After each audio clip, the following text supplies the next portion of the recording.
Hi guys, this is video 7-2 for Thursday, February 23rd. There's going to be 3 videos for this day, Thursday 2/23, and no homework or no practice problems along with it. But 3 videos because I'm going to do this video actually in 2 parts, okay, in case you need a break between. Otherwise, it'd be a very long video. So, the same video, but I'm doing it in 2 parts. So really 2 separate videos, but it's supposed to be watched on the same day. So find the general solution of the differential equation right here. Okay, and something I was noticing today, guys, is that this should remind you of implicit differentiation, kind of, because there's x's and y's mixed together. And when there's x's and y's mixed together, oftentimes, not always, but if it's an equation that involves a derivative already, that's called a differential equation. All right, so I take a look at this equation. The derivative's already been taken. So this is a differential equation. And to solve, and very often the x's and y's will be mixed together. And to solve something like this, you go through 3 steps. All right, first you make sure you're in Leibniz notation, and if you're not, you convert to Leibniz notation. Number 2, you separate the variables. And then 3, you integrate.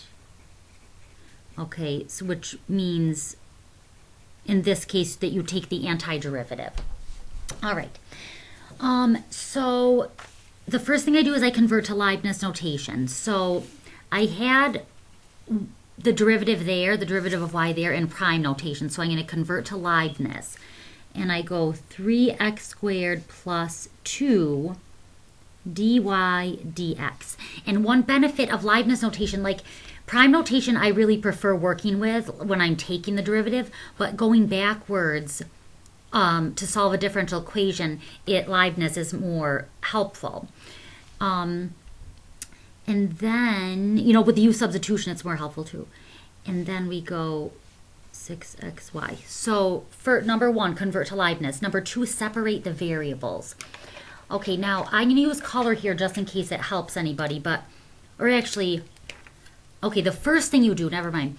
The first thing you do is you think of multiplying both sides by dx. That's not actually what you're doing, because dx itself is not a variable. It's just it's just like a symbol that means something.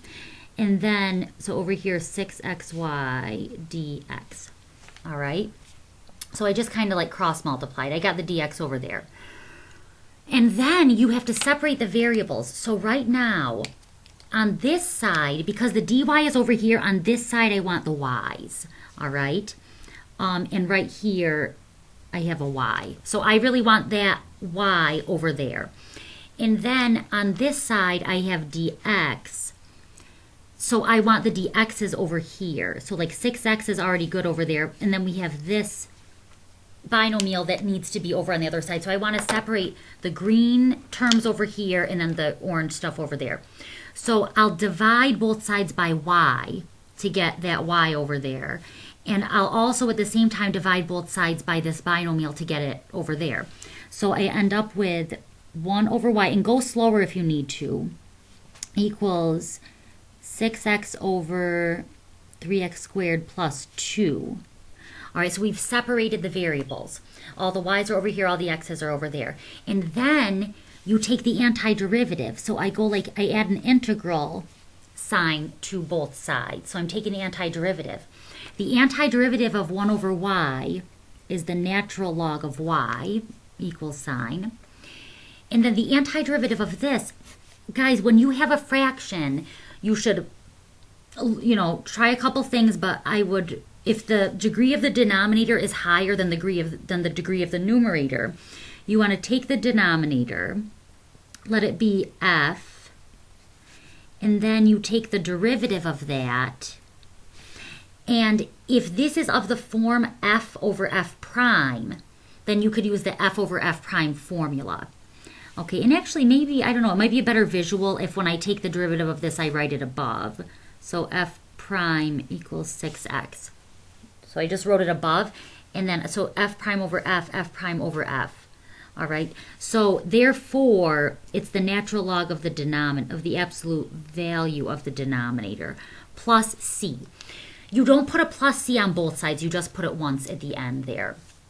All right, so that is the solution to this differential equation. So the solution of a differential equation is another equation. All right, and if you took the derivative of this, you'd end up getting something that is equivalent to that. Alrighty, now find the general solution. Okay, so I'm going to do 2 more examples. You really just have to see this done a few times and then, you know, try it yourself also. And then you'll get the hang of it. So it's already in Leibniz notation, so step 1 is done. So I just go dr equals 4t to the 3rd r dt. Okay. So I like cross multiplied. That's how you should think of it. Then I have to separate the variables. Okay, so I can use the color again just in case it helps somebody. So dr is over here, so I want all the r's over there. So I have an r over there that I need to be on the left side. And then I need the t's over here. There's some t's and they're already over on the right side, correct side. So I divide both sides by r.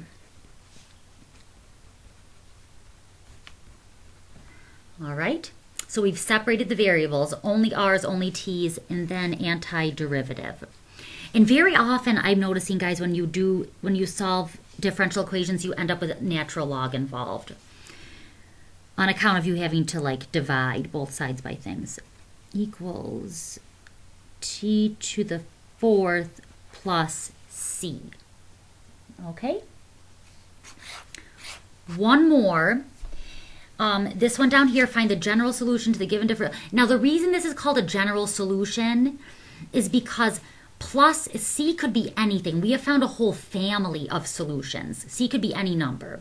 All right, when you take the antiderivative, you end up with a whole family of functions, not just one function. Okay, so for general solution again. So there is something called a particular solution. We're going to do that in part 2. 2x plus 7.